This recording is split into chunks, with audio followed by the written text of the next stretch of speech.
guys, The Gamer Untamed. So today I am going to do a review for The Walking Dead 400 Days DLC. First of all, I just want to say that I finished this game. It's not even a game. I don't even know what it is, but it was very short to me. Keep that in mind. This is going to be a spoiler-free review as well, so you don't have to worry about any spoileries. I mean, there are little tidbits, but they're not even spoilers, so don't worry, it's not going to spoil the story for you, so calm down. Also, I'd like to say thank you to my amazing girl friends.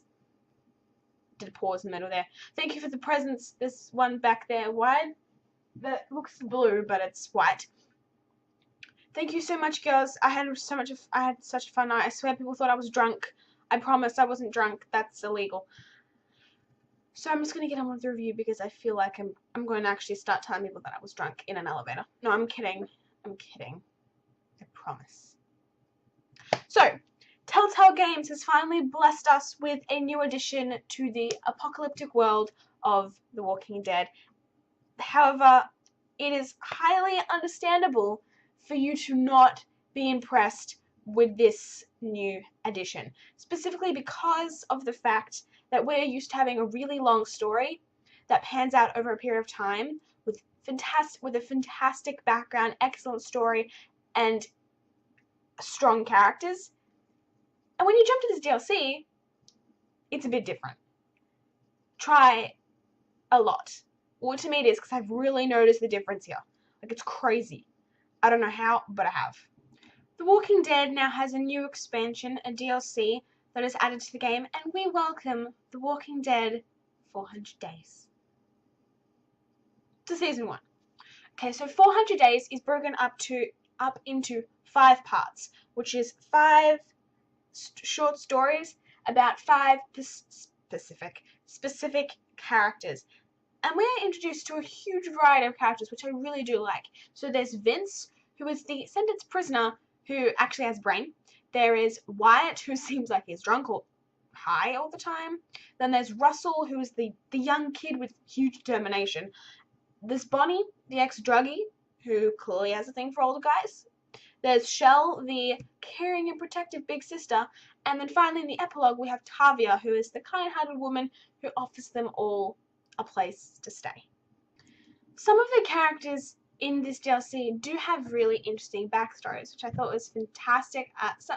Some of them really don't, but then some of them do. Like, in one of the stories, in Bonnie's story, there's the love triangle between Bonnie, Dee, and Leland, which is fantastic. And the chemistry that you see between Bonnie and Leland is portrayed through a teasing game of, what is it? Would you rather? Yeah, Would You Rather. And the same goes with Shell and Shell's story and her little sister, and the story starts off with Shell's little sister playing music, playing her guitar at what seemed like a talent show, which I thought was so clever how they put things in there like that, which really brought the characters together and made them feel like they had a backstory, because a lot of the time they really didn't. That let it down so much. It's really disappointing how short this DLC actually is, and I've played so many other short stories DLCs that are so much longer than this, and I did not rush. This DLC, when I played, was just short of 2 hours. I'm like, what? I finished it in the same night I played it. I'm like, oh, this is going to take me forever. No, it doesn't. And I'm like, why is each little chapter so short? It was terrible, and I hated how short it was. However, it's not that of an appalling state when you've got good quality stuff in front of you. But still, come on, guys. You can make it a little longer for us. We love The Walking Dead. Even The Walking Dead game went for a while-ish. Depends. And what I do like about it is that each short story is selected off a bulletin board, which gives variety, and you can choose each story as you go along. But it obviously does not add or change anything, and it's still as short as it is, which I really freaking hated. Like, could you give us something a little longer? Something like normal people do these days? They give us maybe about 4 hours or 3, not just short of 2. +2 would be great here. What I really didn't enjoy about this 5-character story option was how small each choice seemed, because it did not affect the overall outcome at all. Why is my lighting changing as we're going along? Anyway, everything seemed to end the same way that it started. It did not feel like you had a zombie apocalypse where you could catch a virus and possibly die hanging over your head and the characters. It seemed like, oh, we're fine. Let's just go. I mean, the characters, of course, they were panicking, but I still could not feel for them. I did not like them. I did not feel emotionally attached to any of these characters. The only characters that I thought were interesting were Bonnie, Shell, and that's it.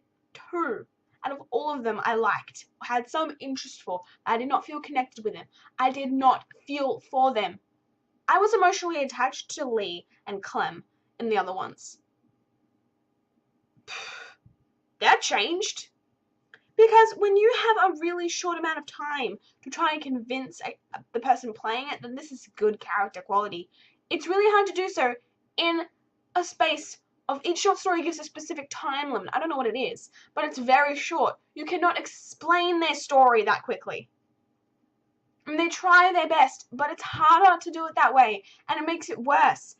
Everything is left unsaid, unexplained, and if they included it, it would have made for so much more interesting dialogue and more backstory, which would have given these characters more of a freaking fighting chance for people to think, oh, they're fucking interesting. Pardon my language, but it's annoying. The Walking Dead has always done an admirable job at touching on the facts of morality within a situation such as a zombie apocalypse. No one can be the good guys in this situation because there are no good or bad choices.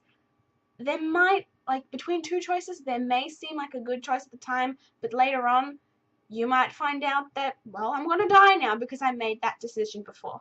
And there is never a good or bad decision. And The Walking Dead lets you know that. Like, they pretend that there are good decisions, but it can have bad effects later on.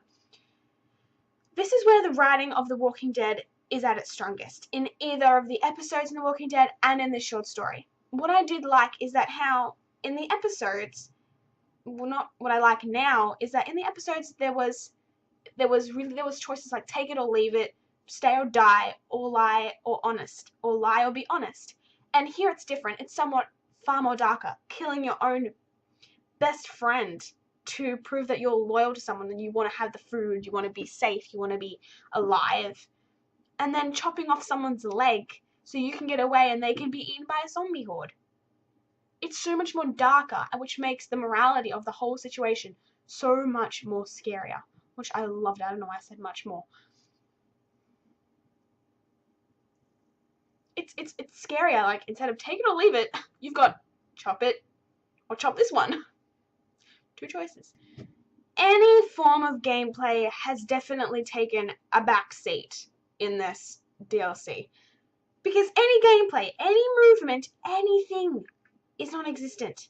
The only memory I have of any intense gameplay happening is the one major shooting where you're legitimately shooting zombies every 5 seconds. That's it. There's some walking, sure. There's some like little shooting, but there's nothing like it used to be. Everything feels flat. I don't even know how to explain that. But this is an adventure game, and I did not feel like I could explore and find things and go after this or find this clue and this can mean this. I did not feel that here. And the episodes, I could go over here. I mean, it was linear, of course. Adventure games always are. But I could investigate so much more in that small space. Like, in this game, I ended up looking at a pot of soup. That was not what I wanted to do. And in the other ones, I found photos and photographs of people and families. Here, I did not see that at all. There is no exploration or uncovering something. The worst thing that could happen in an adventure game.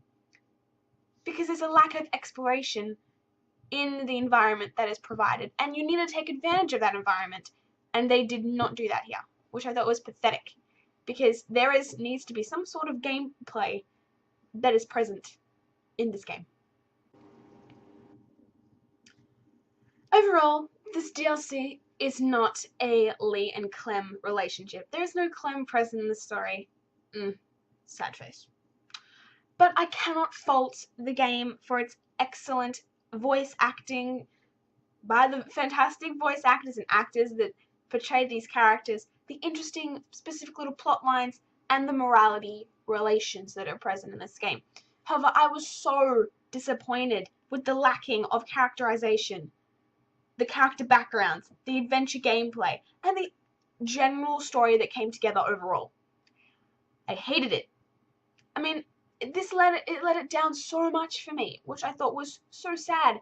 I mean, it's still a fantastic DLC, but you do need to lower your hopes a little because it is definitely no The Walking Dead Season 1 episodes from the game. It's not the same. But, of course, this DLC, you deserve to have it. It is amazing. It's really good. It's good quality time spent. But the characters are weaker. The gameplay is non-existent. Is less. Sorry, it's not non-existent.